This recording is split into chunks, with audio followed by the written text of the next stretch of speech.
एबे आम विजिट करमा संबलपुर गोटे मुख्य पर्यटन केन्द्र गोटे दर्शनीय स्थान बुढ़ारैया पहाड़ एवं बुढ़ारैया मंदिर। यहाँ पूरा आम टॉप रे एफएक्स रे पूरा अच्छू। चिल्ड्रेन पार्क मान कराई स्टॉल माने तैयारी करा हो जगह सब काम गुड़ाक अंडर कंस्ट्रक्शन चली बहुत सुंदर।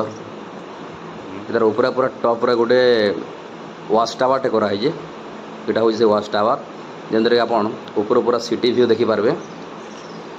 यहाँ हूँ बुढ़ारैया मंदिर बहुत सुंदर परिवेश। यहाँ लोकंर विश्वास जे ये मंदिरटा प्राय 1669 मसीह राजा अजित सिंह द्वारा निर्माण कराइला। जगटा ये खाली खाली लगुचे बट से शिवरात्रि दिन बा विभिन्न पर्वपर्वाणी रे पूरा लोकारण्य है जगटा बहुत सुंदर। गोटा भीतर का रास्ता अच्छे सेटा गोटे हनुमान मंदिर स्टैचू कराई। ये मंदिर के आसपार लगे बहुत साइड रास्ता अच्छे।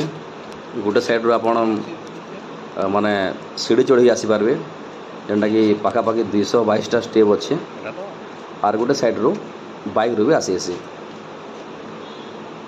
बहुत बढ़िया परिवेश भी अच्छे। जगह बहुत ठंडा भी लगसी। चारिआडे गछलता भरपूर अच्छे।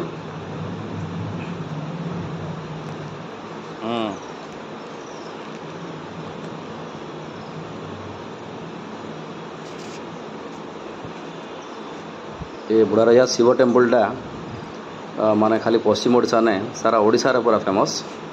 यहाँ टाउन टिके दिशुचे बट से ऊपर जो वाच टावर अच्छे से पूरा टाउन भी भलसे देखिपारे।